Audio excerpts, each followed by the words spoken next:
Okay, so in our next video, we're going to continue doing a lot of the same things that we've been doing. I'm going to continue refining this drawing using follow-through lines. Now, at this stage, it's really common for students to be like, oh, it's just one little line, I can put it in, like I don't need to do a big follow-through line and erase it back. But if you can maintain the discipline of practicing your follow-through lines, it will help you in the long run to train your eye to be more accurate. We talked about some of the benefits of a follow-through line. It helps you relate. Like if I wanted to do this little line here, like, oh, just one little line, right? But if instead I extend it to relate to the rest of my arm, it gives me more information at the same time that I'm thinking about this little line so that I can always make sure that the whole is making sense. We never want to get really myopic and just start, going along the contour with little lines like this.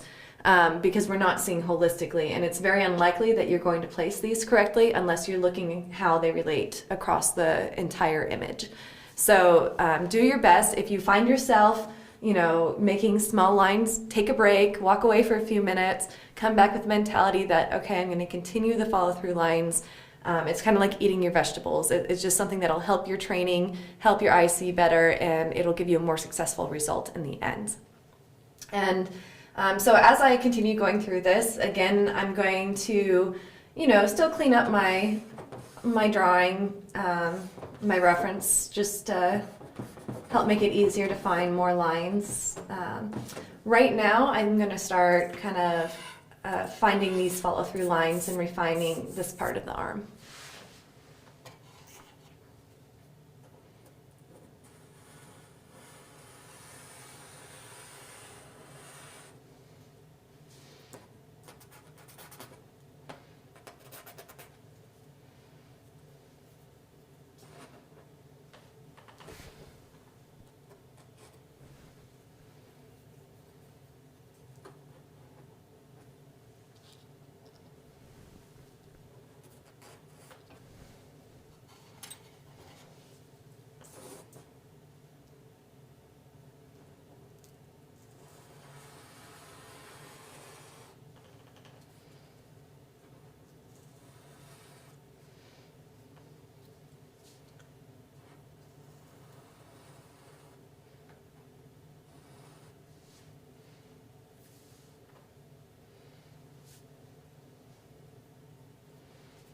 And again, once I have that line down, I can erase back the part of it I don't need.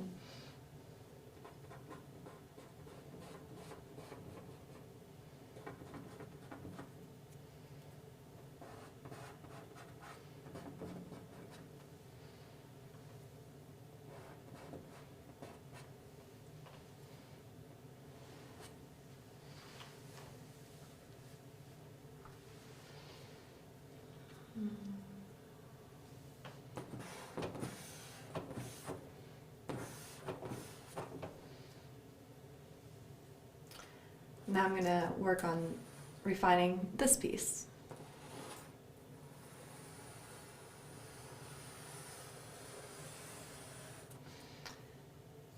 And in this case, by making this one little line a follow-through line, I'm hitting another important point down here that's going to help me later make sure that this bump on the wrist is actually going in the right place, because I now have a way to relate it to another part of my arm.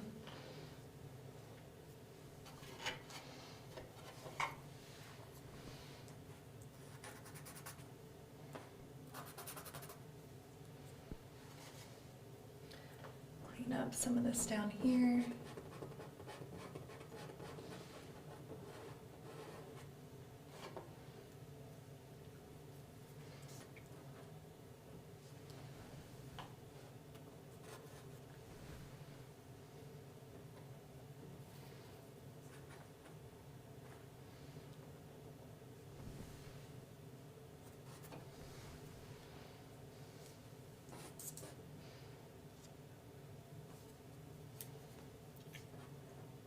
Because I have a few dots down here and I'm not exactly remembering which dot I'm going for, I'm going to double check before I draw my line.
And I'm also just going to reinstate a little bit of a line that got lost. So I wanted to keep this line, but some of it disappeared a little bit. So I'm just going to kind of reinstate it a little bit.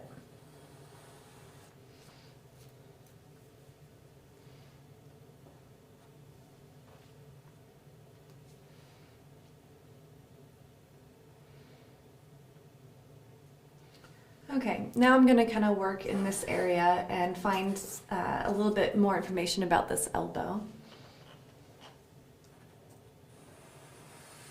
Oh, that wasn't a very good line.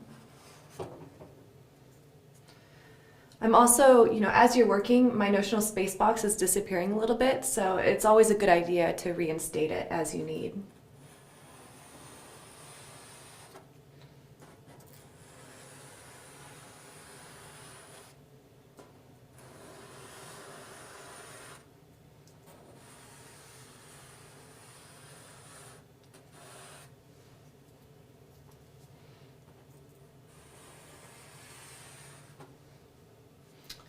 That angle was a little off.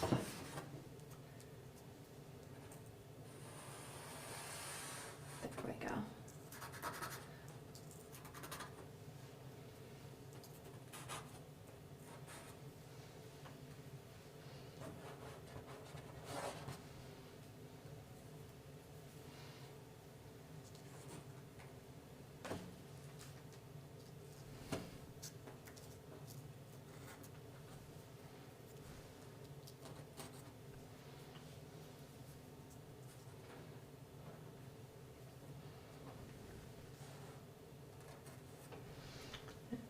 You always want to make sure that you're using sharp charcoal as well. So this one's getting a little dull. You'll notice over here that I have a whole box of charcoal that I sharpened ahead of time. It's a great idea to have like 20 pieces or more sharpened at one time, because then you don't have to interrupt your work to go sharpen it, and you'll be less reluctant to transfer to a sharp point when you're in the process of drawing.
Okay, now I'm going to work a little bit more over in this area, and again, even though I'm working on smaller pieces such as this line here, I want to make sure that I'm extending it across. Oh, that wasn't very good.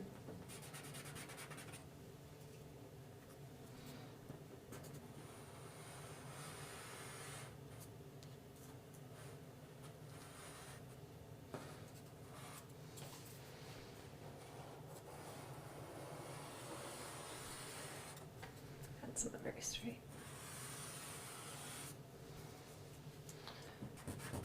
So, sometimes if you're having an exceptionally difficult time drawing a line, like I've just drawn this line a couple times, you really can, as needed,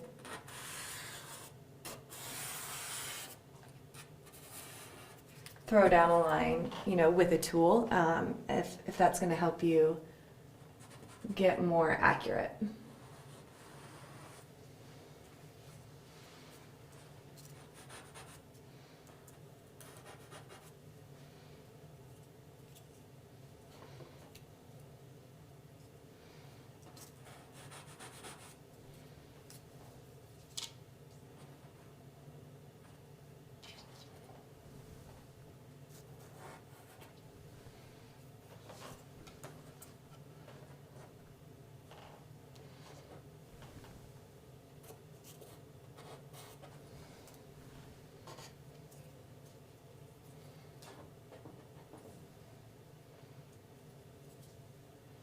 And again, different angles are harder to draw straight lines from. For me, it's a really difficult thing to draw at this angle, so I might lay down a tool to help me.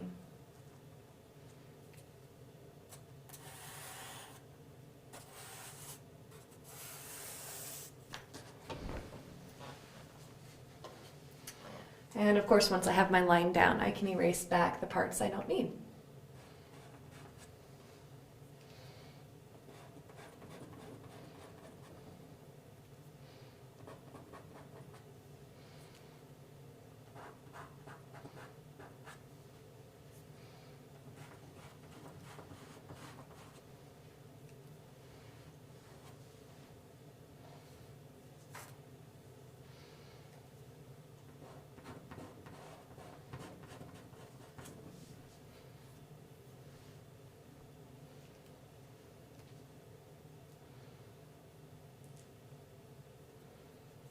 Okay, so I'm just going to kind of clean all this up because I'm starting to get lost in here a little bit.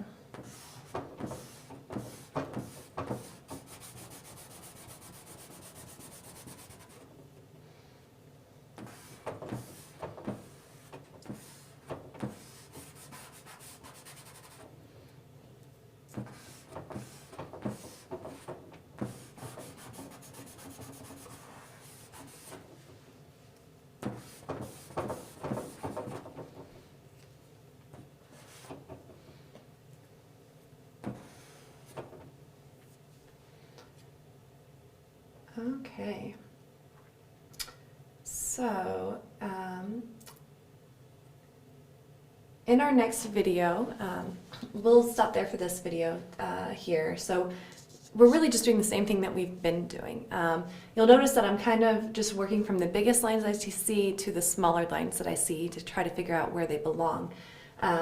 Now we really need to work on this area, and the reason I've been somewhat neglectful of this area is because we have a lot of really small, short lines in here. So because we're working from the big idea to the small idea, we've been hitting all these bigger lines first. But now we're going to start coming in here, and I'm going to start talking to you about how Charles Bargue is thinking about the hand structure and what these very simple yet small lines are helping us to discover about how to draw the hands.